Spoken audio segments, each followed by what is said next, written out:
Hey guys, this video will be an introduction to web development, but the focus thing in this video is JavaScript.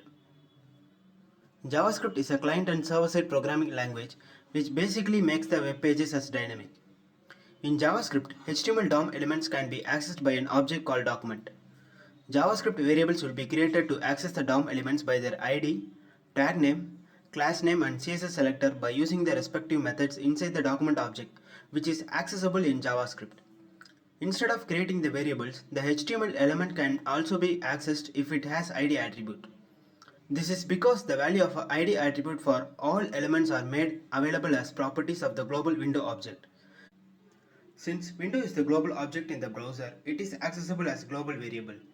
For the demonstration, I have created an index.html file. I am just inserting basic HTML tags such as HTML, head and body. Inside the body tag, the heading and the paragraph tag with ID counter are placed. Then two buttons for incrementing and decrementing the count value with ID as increment and decrement are also placed. Now the web page is a static page. To make it dynamic, JavaScript code should be placed. At first, I have initialized the count variable as 0.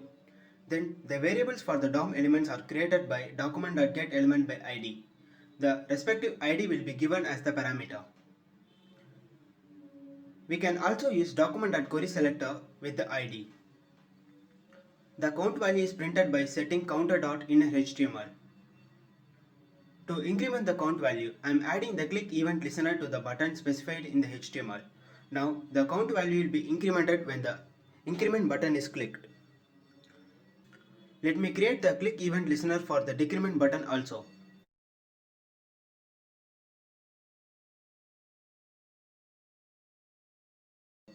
To deny the count to go negative, let me add the if statement to check the count is greater than 0.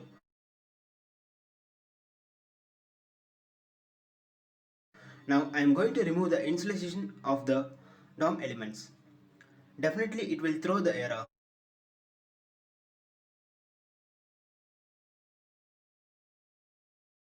Now I am replacing the previous values as the respective element ID in the HTML.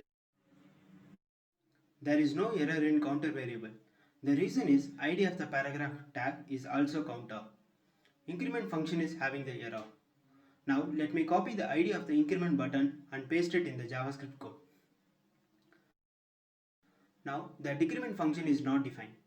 Let me do the same thing for decrement button also. Now all the errors are vanished and the system is currently working fine. The idea behind the working of this application is element ID will act as the global variables.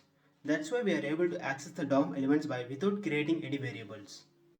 The advantage of this technique is if you are having more number of DOM elements, then you need to create as much as variables. But you can directly access the DOM elements without creating any external variables. But the convention for accessing DOM elements is by creating variables.